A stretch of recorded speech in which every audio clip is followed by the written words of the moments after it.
So see, guys, a declaration and a decree is important because it sets you a sail. You've given yourself a blueprint, an address to put in your personal GPS. You have an inner compass, okay? And it relies on your conscious decisions and behaviors. So fear not when the thing that you want, asked for, prayed for, or whatever doesn't seem to be here, or even if you can't catch the feeling, all right? To catch the feeling, it takes repetition and time and consistency. To become who you want, it takes that too. So here's the thing, and a lot of people like to call it a trick of the enemy. And it can be looked at that way. Why? Because when you decree and declare, pray, do whatever, write it down and decide, now you have to make conscious efforts to live it. You have to embody it. You have to be this. And in the beginning stages especially, it's gonna feel difficult. See, you have to live out the residual.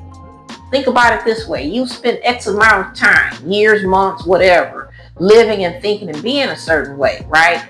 So when you finally decide to give it up, so to speak, right? Give it up by deciding, right?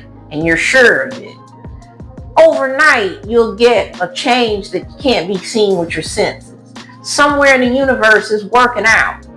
The problem is we become self-sabotagers because we're too caught up in what's still here physically, all right? And that's okay. That's the whole point of watching channels such as mine, because we're here to remind each other that we're still living in something we created from past thoughts, okay? Rumination, whatever. A physical representation of stuff going on, in our conscious mind, subconscious, both of them. Consciously we think about stuff we don't like, we're used to doing it, but you can turn yourself around. I want to explain something, guys. I used to ruminate a lot, and it was getting me nowhere. One day when I was at work, I looked up and I said, I'm tired of thinking about this. And I kid you not, the very next day, I started seeing triple fours because I worked a 12-hour shift. So it was 4 a.m. And at that moment forward, I always seen 444 when I was checking the time. Keep in mind, guys, I didn't have to look at the time because of the place I worked. I knew when I was supposed to go to lunch because we went in bunches. So I recognized all the co-workers. So when I just was working and I see everybody get up and go, I knew that was lunch. I'm there, so there's no need to look at the clock. But after I made that prayer, if you want to call it that, declaration, all I knew was I was tired of the ruminated. So on a subconscious level and a conscious level, I kind of exploded, okay? Some people call that epiphanies. Some people call that a breaking point, but whatever. I broke because I couldn't take no more, okay? Look, after that, I started seeing 444 on the clock every day because that's the only time I just looked up. And I just happened to look up.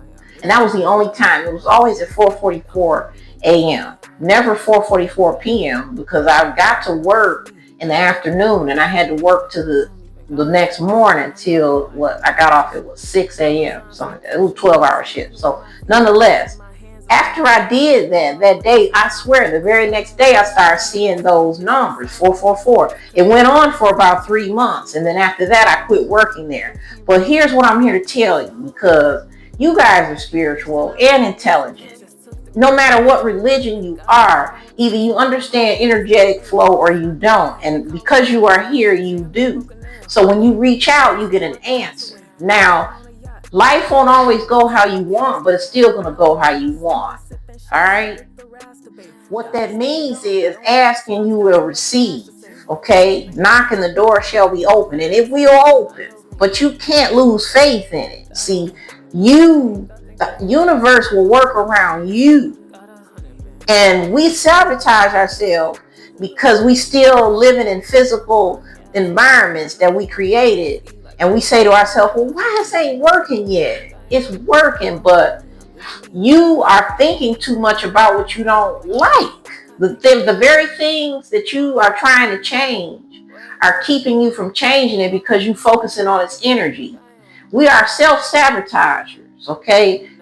Our power lies in the ability to have faith. And how beautiful is that? It's difficult because we're not used to doing it. But the beauty is, once you become used to doing it, you're already used to doing it. I used to talk, I've been on this channel for a couple years, a lot of years now. And there was a time when, well, my catchphrase and my slogan here was, we're here to discuss effort. But to be quite honest with you, we're trying not to live a life of too much effort, but it takes effort to live effortlessly, because you're not used to living effortlessly. If you're not already used to it, some of us are, but for those who are not, and maybe effortlessly in some areas, everyone's circumstances is different, but the same generalized rule applies.